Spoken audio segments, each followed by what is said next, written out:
Hello po, magandang araw. Welcome po sa aking channel.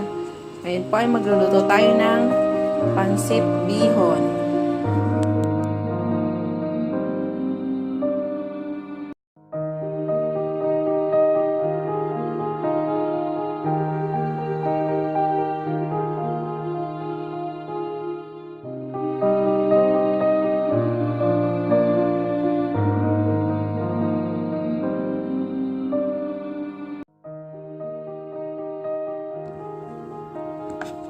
Ganyan lang po ang hiwa ng carrot natin. Ayan yung ating pong Baguio beans. Iatin lang po ng ganyan. Ayan. Ito pong ating sitsaro. Hindi na po kailangang gayatin. Putulin. Kasi maliliit. Okay na po yan. Ayan po ang ating celery. Ayan. May hiwa. Ganyan. Bahala po kayo kung gusto nyo malalaki ang hiwa o maliliit. Sa inyo po yan. Kasi okay lang po sa celery yan. Punasan natin lahat ng ating mga gulay. Ayan. Beans, baguio beans sa kayo po. Ibabad natin yung ating repolyo sa may asin. Kasi po maano yan eh, maraming spray. Kaya po ng kahit isang kutsarang asin po, ibabad ng kahit 4 minutes para matanggal yung spray niya. Sama sa katawan natin yung ating pork broth. Ayan, pinakuluan po natin yung panahog natin sa kanya. Ayan, magluto na po tayo. Painitin lang po natin yung kawali at saka yung mantika. Inailagay ko na po yung mantika. Ayan, mainit na po. Ilalagay na natin ang ating bawang.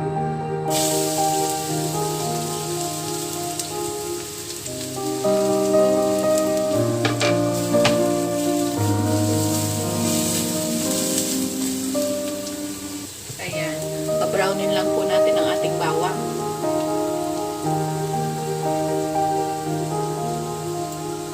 Ayan po, brown na yung ating bawang.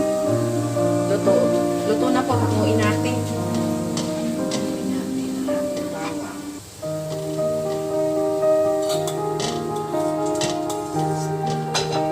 Sunod po natin ang ating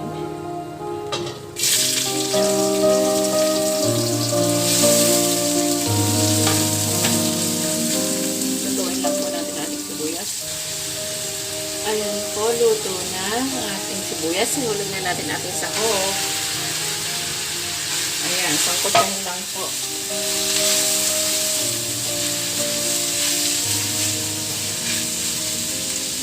Lutuin natin ng pangkutsahin natin ng 1 minute.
Tsaka lagyan natin ng isang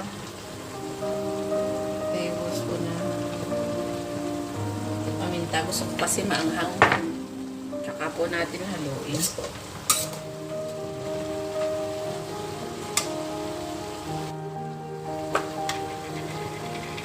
Lagyan po natin ng isang kutsarang chicken powder.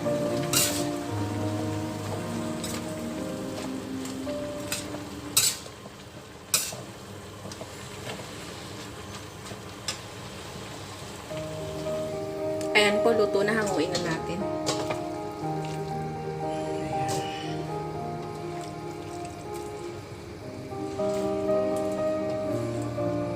Ayan po, nahango na natin yung ating gulay. Ayan, ito. Tabi muna natin dito. Dagdag na po natin itong ating pork broth.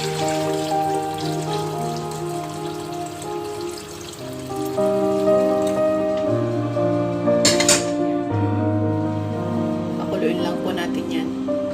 Ayan po, dagdagan natin uli ng isang kutsarang chicken powder. Tsaka ilagay na po natin itong ating celery.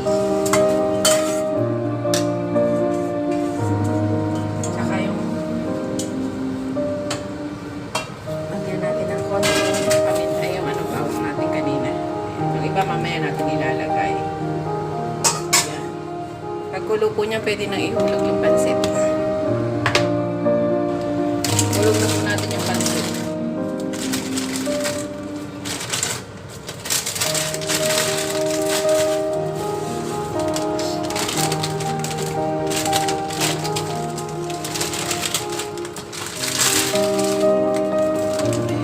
Kilo pong bihon. Haluin lang po natin yan. Ayan po, lutuin lang po yan ng 6 minutes. Ayan. Lutuin lang po siya ng 6 minutes. Ayan, paghiwalay-hiwalayin lang po natin yung bihon. Luto na po, add natin ang gulay.